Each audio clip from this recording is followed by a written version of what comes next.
Hello everyone, welcome back to my channel again. It's a new content. Let's start one by one reading the summaries of Top Girls written by Carol Churchill. So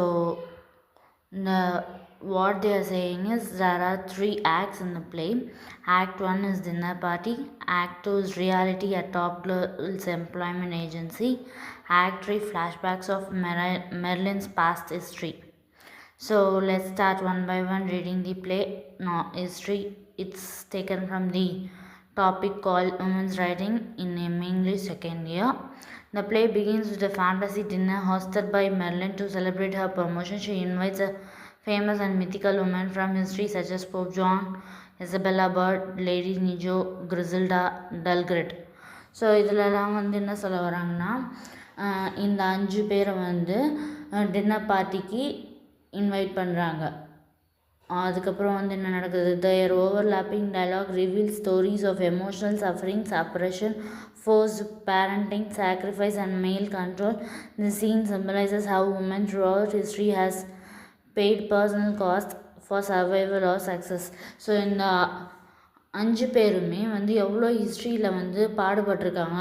மேல் control, domination, sacrifice, சரி பரவாயில்ல போட்டோம் அப்படின்னு சொல்லி விட்டு கொடுக்கறது, forced parenting ரொம்ப pamper பண்ணி வைக்கிறது, அப்ரெஷன் தாழ்த்தப்படுற மாதிரி, சஃபரிங் அந்த எமோஷ்னல் பெயின் டாலரேட் பண்ணுற மாதிரி. இந்த சீன் இதெல்லாம் வந்து விமனோட சக்ஸஸை சர்வைவலில் காட்டுது டின்னர் பார்ட்டியில். Reality at Top Girls Employment Agency. At Marilyn's workplace in London, the audience sees how capitalism shapes modern women's lives. The agency manages job-seeking women with careers, but class bias, ambition, and competition are clear. Marilyn values power, money, and independence, even if it means being detached and emotional. So Marilyn வந்து power, மணி, இண்டிபெண்ட்டாக யாரெல்லாம் இருக்காங்களோ அவங்கள மாதிரி ஆளுங்களை தான் Merlin வந்து woman வந்து ஒர்க் பிளேஸில் ஜாபுக்காக இன்டர்வியூ எடுத்து அவங்கள செக்யூர் பண்ணுறாங்க அந்த பிளேஸஸில். ஸோ மீதி பேரெல்லாம் அவங்க ரிஜெக்ட் பண்ணிடுறாங்க. This is act 2. Act 3 flashback Merlin's past. மெர்லினோட பாஸ்ட் ஹிஸ்ட்ரி என்னன்றது இந்த ஆக்ட் 3ல் தெரிஞ்சுக்கலாம். This act shows earlier in a rural Suffolk, we learn that Marilyn gave birth to daughter Angie as a teenager. She left Angie to be raised by her sister Joyce, choosing a professional career over motherhood. Angie later feels unwanted and dreams of joining Marilyn in the city. A painful confrontation happens between these sisters, revealing Joyce's sacrifice for family and home. Marilyn's ambition shaped by Thatcher era ideology, which promotes individualism over social responsibility. The play ends with resolution highlighting emotional scars, generational trauma, and ideological conflict. So மெர்லினோட past என்னன்னு பார்த்தீங்கன்னா ஒரு அதாவது girl சைல்டுக்கு birth கொடுத்துருப்பாங்க டீனேஜில். அதை வந்து யார் ரைஸ்அப் பண்ண வந்திருப்பாங்கன்னா அவங்களோட சிஸ்டர் ஜாய்ஸின்றவங்க ரைஸ் பண்ணி அவங்கள வளர்த்து கொண்டு வந்துட்டுருப்பாங்க. அவங்களோட சாக்ரிஃபைஸ் என்னென்னா வந்து மெர்லினுக்கு அப்போ புரியாது. அவங்க 3 பேருக்குள்ளே ஒரு கிளாஷ் வரும்போது தான், மிஸ் அண்டர்ஸ்டாண்டிங் வரும்போது தான் புரிஞ்சுப்பாங்க. ஸோ ஜாய்ஸி சாக்ரிஃபைஸ், மெர்லின்ஸ் ஆம்பிஷன், அது ஒரு மெயின் தீமாக இங்கே ஃபோக்கஸ் ஆகுது இந்த ஹிஸ்ட்ரி பிளேயில்.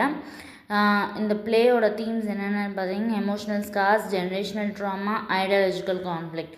ஸோ நெக்ஸ்ட்டு தீம்ஸ் எல்லாம் என்னென்னு பார்த்தீங்கன்னா feminism and women's role, career versus family, capitalism and social class, sacrifice and success, sisterhood and generational pain, illusion of female empowerment. Churchill suggests that success for a few women is not true liberation. Real equality demands collective change and not individual escape into patriarchal capitalism. So இதில் second ஆக்டில் நான் சொன்ன மாதிரி தான் மக்களே. Second ஆக்டில் நான் என்ன சொன்னேன், அவங்க இண்டிபெண்ட்டாக இருக்கிற உமனை தான் வந்து ஜாபுக்கு செக்யூர் பண்ணுவாங்கன்ற மாதிரி நம்ம கேள்விப்பட்டோம் இல்லையா. அந்த மாதிரி கேள்விப்பட்டதில் அவங்க என்ன நினச்சாங்கன்னா அதுதான் வந்து ஈக்குவாலிட்டி, லிபரேஷன், உமன் வந்து ஒரு ட்ரூ லிபரேஷன் இல்லை, ஃப்ரீடம் இல்லை அப்படின்ற மாதிரி நினச்சாங்க. ஸோ அவங்க மனமாற்றத்துக்கு காரணம் அவங்க ஃபேமிலிக்குள்ளேயே ஒரு இது இருந்திருக்கு, கொலாப்ஸ் நடந்திருக்கு. அதில் வந்து ஒரு கன்ஃபியூஷன் கையோஸ் இருந்திருக்கு. ஸோ அது மூலயமா அவங்க தெளிவாகி இப்போ பேட்ரியார்கல் கேபிட்டலிசம்லேருந்து அவங்க வெளியே வந்து எல்லா உமனுக்கும் ஈக்குவல் ஆப்பர்ச்சுனிட்டி கொடுத்துருக்காங்க. ஸோ தேங்க்யூ மக்களே, மீண்டும் சந்திப்போம் அடுத்த வீடியோவில். நன்றி, வணக்கம்.